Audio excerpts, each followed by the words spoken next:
You only need to know me. I will be the one.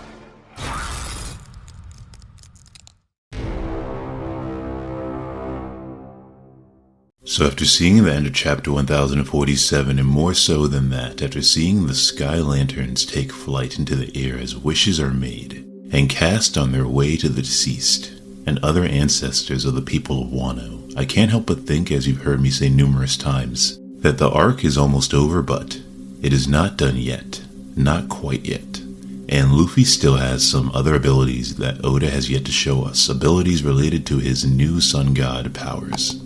But Luffy, forming a giant fist in the air coated in Haki, is now beginning to experiment even more with combining his Haki and Devil Fruit Awakening together. And it'd be interesting to see whether Luffy has truly reached his peak yet. Whether he has not really mastered Gear 5 yet, despite making this bold claim earlier. And so I want to consider a few options as to what will happen to close out the fight with Kaido, mainly focusing on Luffy. The other characters that might have a role to play though, and why. But first, let's begin with Luffy and that massively epic punch that seemed as if the hand of God himself was descending upon Kaido from the sky. The fist of God, I should say. A punch that was very reminiscent of One Punch Man. I mentioned in the review for chapter 1047 that Oda apparently said the following back in 2016. When Kaido was introduced, I said, Luffy can't beat such a strong guy yet, and I'm yet to know how Luffy will defeat him. My audience won't be satisfied if the reason for defeating Kaido is just because of Luffy's strong punch. Luffy and I must find a solution somehow. Now you can make an argument that Luffy entering Gear 5 and Awakening is, in a way, going against what Oda said, and so it's not just a strong punch that we are seeing here, but something entirely different. But it also does seem like Oda with this giant fist of Luffy is hinting at this as well, hinting at what he said in 2016. Teasing us further as we wonder just how Luffy will defeat Kaido. And while Luffy says he is going to end this, we really need to define what a victory would be for him. What does an ending look like to this fight? Remember the narrator, or whoever's voice that was, declared Kaido the victor after Luffy was knocked out. And soon after, Luffy awakened the true power of his Devil Fruit, the mythical Zoan Devil Fruit of the Sun God, the Hito Hito no Mi model NIKA. What if Kaido is also knocked out by Luffy and Luffy is declared the victor, or at least we believe the fight to be over, only for true despair to fall upon us and the alliance as Kaido rises again, showing us why he is in fact called the strongest creature in the world, reminding us why Big Mom said you cannot defeat that thing, why Moria went so far as to say the Straw Hats would find or meet a true nightmare in the new world, hinting at it being in the form of Kaido. That Kaido just might showcase his awakening and whatever will lies within his mythical Zoan Devil Fruit, based on what the Gorosei told us about mythical Zoans having a will of their own. Shouldn't that also apply to Kaido's Dragon God unless he is already using it? His awakening, that is.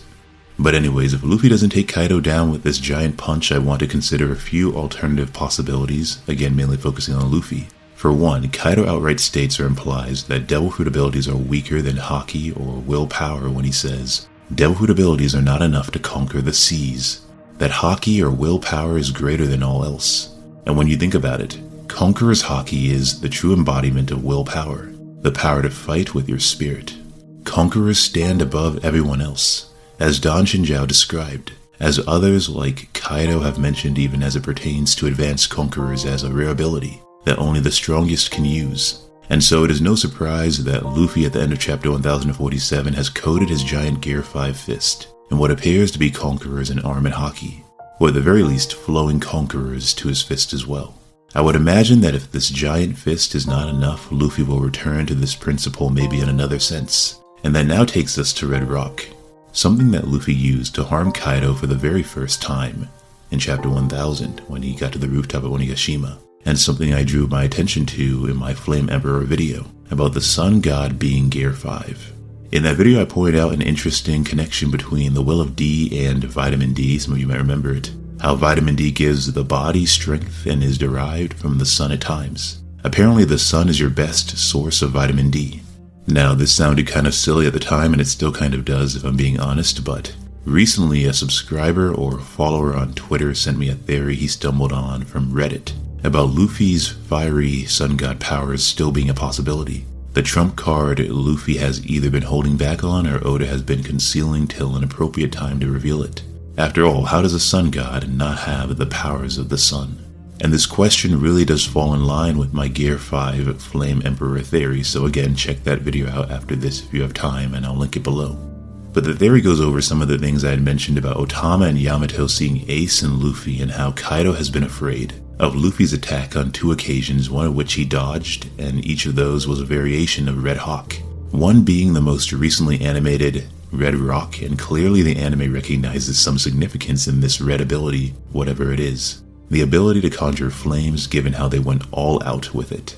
Whether it is a product of Haki and rubber and so friction, Luffy's conquering spirit as in the inherited flame of Ace, some connection to the Lunarians that many have theorized, or a latent power of Luffy's mythical sun god Devil Fruit, who knows. But it would be fitting for Luffy to use this ability again in Gear 5. To finish off Kaido, granted, Luffy hasn't used any fire attacks yet as far as I can tell. But I just want to mention that the anime actually does consider or hint at the possibility that Luffy's red whatever abilities might stem from Rio, or the flowing of will, the flowing of spirit, the flowing of inherited will, and as I mentioned in an old video that is no longer on the channel, the flowing of memories and emotions, as we see an emphasis placed on Luffy's scar. Maybe I'll remake it and post it again for those of you that do remember this video. But basically, right now the moon is out and we are waiting for the sun to rise. As a parallel to Blackbeard quickly, I've long believed that when the moon is out, Blackbeard is stronger, or at least when it's nighttime he's stronger. His Yami Yami no Mi and the power of darkness growing even stronger maybe if there is an eclipse, and the light of the sun is blocked from our view. And this theory becomes even more plausible if Blackbeard is the moon god or the god of darkness to oppose Luffy's sun god. Ohara recently dropped a video that actually complemented some ideas I had about Blackbeard's eclipse and darkness, and I shared them with him recently on Twitter. But in Ohara's video about Blackbeard's Devil Fruit awakening to become the moon god, he considers whether Blackbeard can control the sea because of the moon's gravity, how it can affect the tides. It's interesting to note that the sun can also affect the tides, apparently with its own gravity, so both the sun and the moon affect the tides of the world. In a way, it's symbolic because both Blackbeard and Luffy affect the events of the world in significant ways. I'd also point out how they say that the D will cause another storm. But Blackbeard's powers grant him gravitational forces, and he basically says he has become gravity itself. Whereas Luffy has become rubber or freedom itself, and so as the warrior of freedom, it is the perfect power for him to oppose Blackbeard with, because we don't really think of gravity as being a very free-feeling thing, do we? And despite the sun also having a gravitational effect, I guess the world revolves around Luffy and he is not bound to any gravity with the exception of a black hole, and yeah, that's a power Blackbeard embodies, so Luffy's natural enemy. As a moon god, and considering the eclipse that covers the sun, the wolf Fenrir is one of the oldest theories attributed to Blackbeard. Wolves howl at the moon now that I think about it, and the story of Fenrir describes it as eating the moon and the sun. The passage stating the Vikings thought that is ultimately Fenrir who, in addition to killing Odin and destroying much of the world, will eat the sun and moon.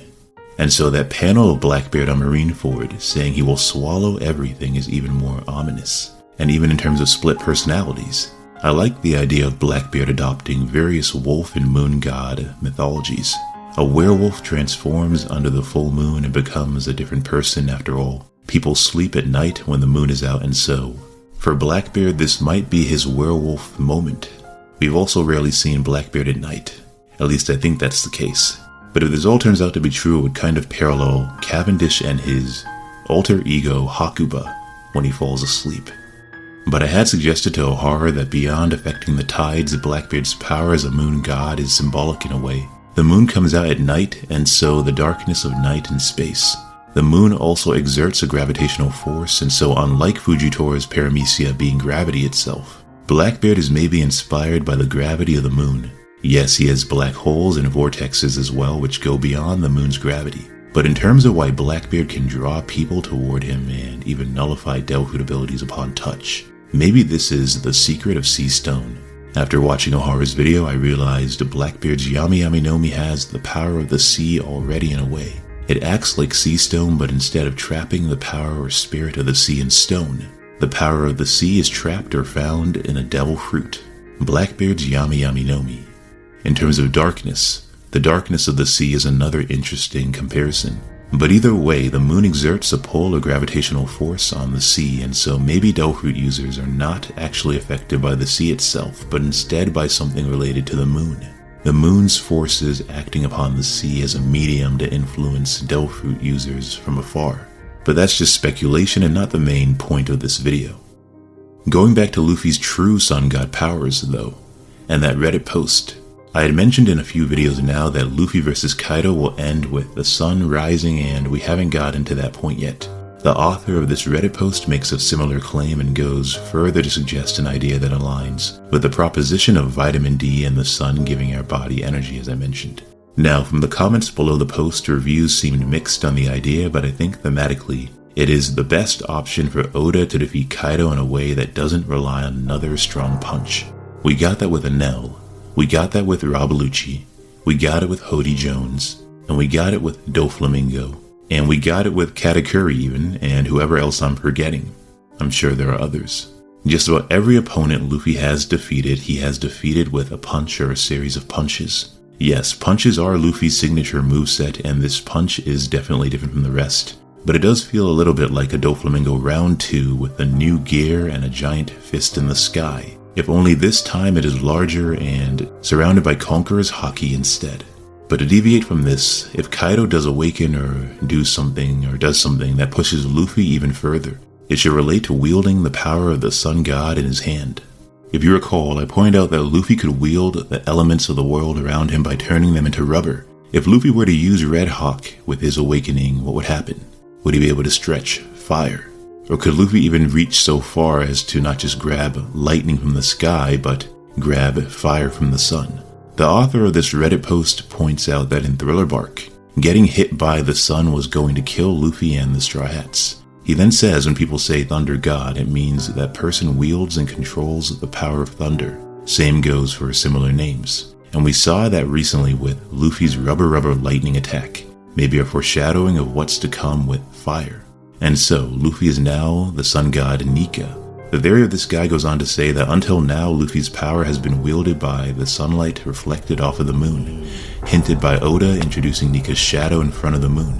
And going back to what I said about Blackbeard, his Yami Yami no Mi darkness devil fruit is probably weak during the day, and stronger at night, the opposite of Luffy. Luffy's powers then in Gear 5 or when awakened should be stronger during the day. And so going back to the author of this Reddit post, he goes on to say that Luffy will briefly lose one last time, only for the sun to rise, and Luffy, the sun god, will be directly hit by sunlight to become even more powerful, after which he will finish off Kaido. The important thing being Luffy still thinks of himself as a rubber paramecia, not truly realizing he has become a mythical zone with the power of the sun god. If his imagination is key, then what he thinks or knows affects what he can do. And so maybe the reason Oda has had Kaido ask Luffy who or what he is time and time again, questioning both his identity and abilities, is because Luffy has yet to reach this enlightenment we can call it. True awakening, after all, is when your mind and body catch up to your abilities, and everything your devil fruit can do. But the Redditor finishes his theory by saying the sun rising will parallel Thriller Bark, except instead of hurting them, this time the sun will actually save them as Luffy recovers. And this will be the dawn everyone is waiting for. The dawn that gives the sun god NIKA the power to save everyone. The dawn that rises again as Luffy rises another time to defeat Kaido. A perfect power that can be nerfed by Blackbeard blocking out the sun with his power of darkness down the road, forcing Luffy to not rely on such an overpowered transformation or nerfing him, but against the world's strongest creature, I guess it's kind of appropriate.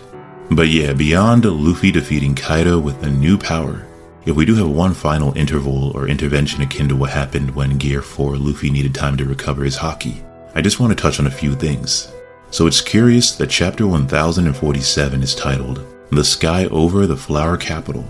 This could have two possible hidden meanings or potential outcomes, one which would make this video null and void. First, Zoro, as you know, is still asleep. It's strange that Oda has removed him from everything going on, given that this is partially his arc. The Zoro arc we've been waiting for compared to Sanji and Whole Cake Island.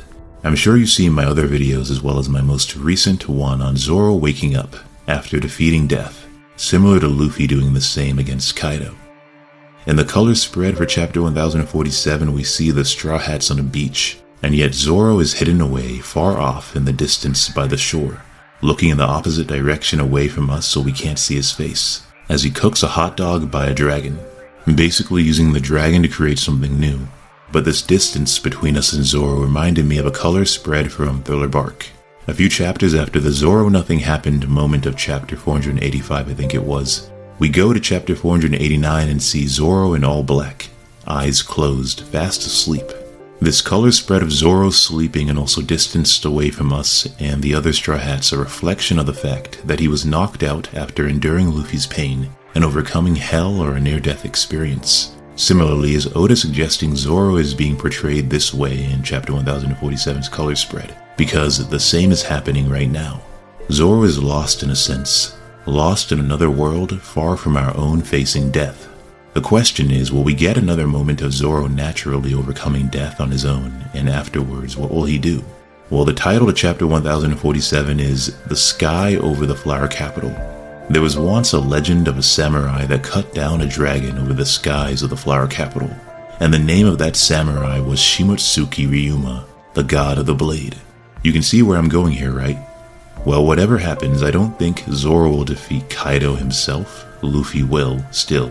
But it's possible Zoro holds Kaido off if he wakes up again soon, and Luffy needs someone to buy him time. There have been hints of a grudge, direct or indirect, between Zoro's past and Kaido's future, so we'll see where that goes. Kaido having attacked Ringo, the home of Ryuma and Ushimaru, in the past. Two figures Zoro has been compared to despite an absence of biological relation at the moment. This idea of a grudge also suggests Law and even Eustace Kid might have recovered enough to help out if that's how this goes. Law being the one that wanted to take down Kaido to begin with, after all. Law personally having targeted the gears, and Kaido's fall would definitely break them even further. And we did get that moment of Eustace Kid alongside Luffy saying that he would make Kaido pay in some way. Maybe he still has plans for this. Or maybe Law and Kid taking down Big Mom is enough work for the two of them.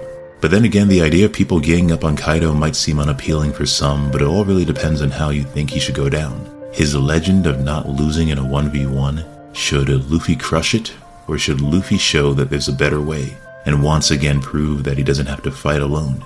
After all, he isn't Kaido. But the alternative interpretation of the title, The Sky Over the Flower Capital, I don't really know why Luffy would replace Ryuma's legend by defeating Kaido over the Flower Capital instead of Zoro, like this with just a punch. But it's possible Luffy does create a new legend here and now that the people of Wano, as they witness Luffy's fight from down below, remember for ages to come. But as usual, we will have to wait and see. Don't forget to like the video, comment with your thoughts below, share this with your friends, and subscribe. Also click that notification bell. And if you have a Twitter, feel free to give me a follow on there as well. As always, there is more to come. Until next time.